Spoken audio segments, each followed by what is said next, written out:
साथ में थोड़ा सा दूध दे दें। इस प्रकार से जड़ भरत जी ग्रहण कर लेते, कुछ कहते नहीं अपनी भाभीियों से। क्यों? क्योंकि मन में ये विचार करते कि ठाकुर परमात्मा रामचंद्र जी की कृपा से जो आ गया थाली में उसी को स्वीकार कर ले, क्या शिकायत करना किसी जमाने से। ये सिलसिला बहुत दिनों तक चलता रहा। एक बार क्या हुआ कि भाभीियों ने मन में विचार किया कि ये जो मेरा देवर है किसी काम काज का है नहीं, कुछ काम करता नहीं है, इसको ब्याह तो करना भी नहीं है। क्यों? क्योंकि कुछ काम तो करे, 4 पैसे कमाए तो इसका ब्याह हो।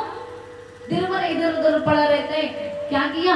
बोले कि भाभीियों ने एक योजना बनाई और कहा कि जड़ भरत जी से कहा कि जाओ जाके सुंदर से जो तुम्हारे खेत हैं उन्हीं खेतों में विश्राम करो, तुम्हें यहीं से भोजन बनाकर भेज दिया करेंगे।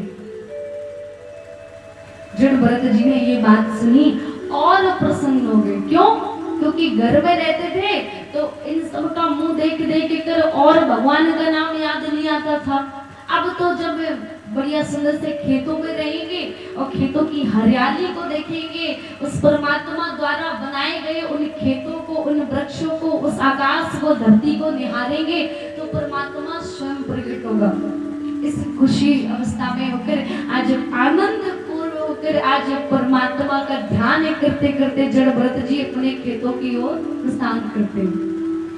खेतों में जाकर उस परमात्मा का ध्यान करते हैं और कहते हैं कि एक बार क्या हुआ, एक दिन सिंधु सौबीर देश का राजा रहुगढ़, जिसकी सुंदर सी टोली आती हुई देखी। अब देखो रहुगढ़ की जो टोली है उस टोली में क्या है कि रहुगढ़ के टोली में एक कहार जो था, कहार होते ना जो डोली को उठाते हैं, एक कहार कैसा है, वो बहुत दुबला पतला है, बीमार है। और तो जो सौबीर देश का राजा है कौन, रहुगढ़ से एक कार ने प्रार्थना करी कि भाई राजा जी आज तो हमारे जो कहार है, एक हमारा मित्र है, उसको तो थोड़ी पीड़ा है, हम चाहते हैं कि आप ऐसा करें कि पद यात्रा कर ले।